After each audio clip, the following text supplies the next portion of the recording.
ಶ್ರೀ ಸಂಕ್ಷಿಪ್ತ ಗುರು ಚರಿತ್ರೆ 42ನೇ ಅಧ್ಯಾಯ. ಶ್ರೀ ಗುರುಭ್ಯೋ ನಮಃ. ಸಾಯಂ ದೇವನೇ ಕೇಳು, ಗುರು ಸೇವೆಯನ್ನು ಮಾಡುವುದು ಎಷ್ಟು ಕಠಿಣವಿದೆ ಎಂಬ ಬಗ್ಗೆ ನಿನಗೊಂದು ಕಥೆ ಹೇಳುವೆವು.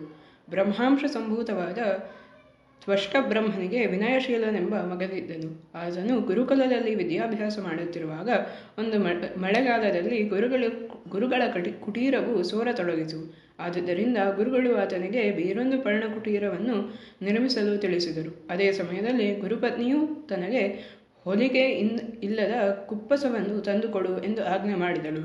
ಗುರುಪುತ್ರನು ತನಗೆ ನೀರ ಮೇಲೆ ನಡೆಯುವುದಕ್ಕೂ ಮನಬಂದಂತೆ ಚಲಿಸುವುದಕ್ಕೂ ಸಮರ್ಥವಾದ ಒಂದು ಜೊತೆ ಪಾದಕೆಗಳು ಬೇಕೆಂದು ತಿಳಿಸಿದನು. ಗುರುಪುತ್ರಿಯು ತನಗೆ ಬೇಕಾದಲ್ಲಿಗೆ ತೆಗೆದುಕೊಂಡು ಹೋಗಲು ಬರುವಂಥ ಒಂದು ಮನೆ ಬೇಕು ಎಂದು ಅದೇ ಸಮಯದಲ್ಲಿ ಹೇಳಿದಳು. ಆ ಬ್ರಹ್ಮಚಾರಿಯು ದಿಕ್ಕುಗಾಣದೆ ಗುರುನಾಮಸ್ಮರಣೆ ಮಾಡುತ್ತಾ ಹೊರಟನು.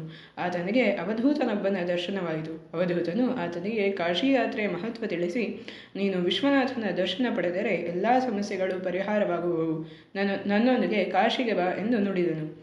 ಆತನನ್ನು ಮನೋವೇಗದಿಂದ ಕಾಶಿ ಕ್ಷೇತ್ರಕ್ಕೆ ಕರೆದೊಯ್ದು ವಿಶ್ವನಾಥನ ದರ್ಶನ ಮಾಡಿಸಿದನು. ವಿಶ್ವನಾಥನು ವಿನಯಶೀಲನಿಗೆ ಪ್ರತ್ಯಕ್ಷನಾಗಿ ಆತ ಬಯಸಿದ ವಸ್ತುಗಳನ್ನು ವರವಾಗಿ ಕೊಟ್ಟನು. ಅವುಗಳನ್ನೆಲ್ಲ ಬ್ರಹ್ಮಚಾರಿಯು ಗುರುಪತ್ನಿ, ಗುರುಪುತ್ರ, ಪುತ್ರಿಯರಿಗೆ ಸಕಾಲಕ್ಕೆ ತಂದು ಒದಗಿಸಿದನು. ಗುರುಗಳು ಆತನ ಮೇಲೆ ಪ್ರಸನ್ನರಾಗಿ ಆಶೀರ್ವದಿಸಿದರು.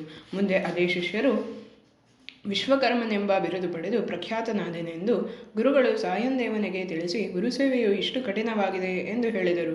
ಸಾಯಂದೇವನು ಗುರುಮಹಿಮೆಯನ್ನು ಹಾಡಿ ಹೊಗಳಲು ಗುರುಗಳು ಸಂಪ್ರೀತರಾದರು. ಇನ್ನು ಮೇಲೆ ಕುಟುಂಬ ಸಮೇತ ಗಾಣಗಾಪುರದಲ್ಲಿಯೇ ವಾಸ ಮಾಡು ಎಂದು ಆಜ್ಞೆ ಮಾಡಿ ಆಶೀರ್ವದಿಸಿದರೆಂಬಲ್ಲಿಗೆ ಸಾರರೂಪ ಶ್ರೀ ಗುರುಚರಿತ್ರೆಯ 42ನೇ ಅಧ್ಯಾಯವು ಮುಕ್ತಾಯವಾಯಿತು.